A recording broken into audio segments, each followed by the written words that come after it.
Open Learning is a programme that was established by the university really from fairly early on in its own existence.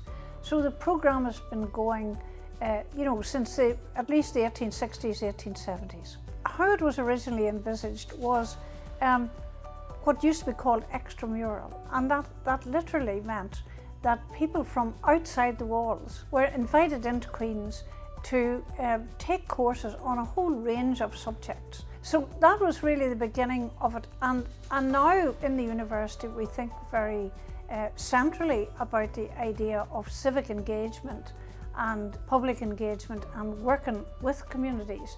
And really that is what the Open Learning programme still does. I have done 54 courses. I've completed 54 courses. I've been doing these courses since 2017. I teach a mixture of social history, Irish history and women's history. And I got involved with Open Learning through teaching for undergraduates and postgraduates, and then a friend of mine recommended the Open Learning course, and I've been teaching with them since 2018.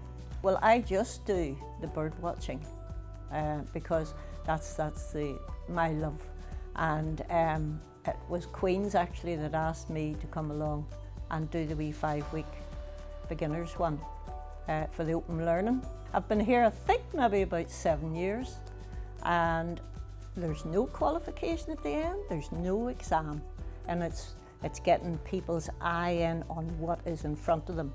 Anybody can come along, you don't need previous qualifications, you just come along. You can take a short course, you can take an evening course, you can take daytime courses, weekend courses. We have 3 programmes each year, autumn, winter and spring. But the most important thing about it is that the teachers are really facilitators. They are people to encourage learning that is not just expert learning from university tutors, but respecting and valuing the learning that older learners particularly bring to the programme.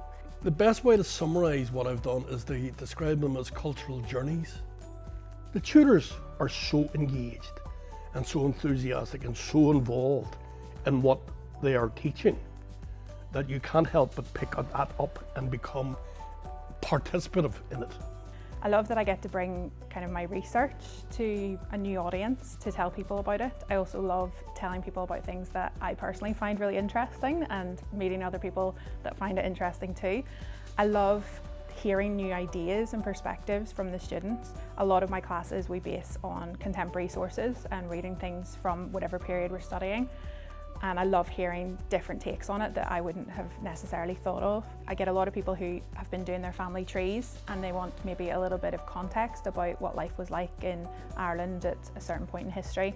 I've got doctors, I've got solicitors, I've got all different people like that. I've even got a judge. What I love is these people have worked all their life in their fantastic career and done a lot of stuff. And then whenever they retire, they get a new life and they come to me. And to show somebody their very first leaf mining moth or their mute swan, and they've been working, they've never even noticed them. And then I waken them up.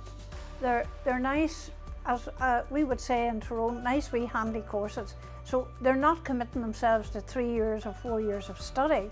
They're committing themselves to blocks of learning. People say to me, do you never get fed up bird watching? I get tired, but then in the middle of the summer, this is after sort of July, everything goes quiet because the wee birds are too busy bringing up their young to be singing, and then the next lot haven't just started to arrive. So once September comes, wow, it is a different kettle of fish then, because you've got your birds coming over from Iceland, northern Canada and all around that, so it changes.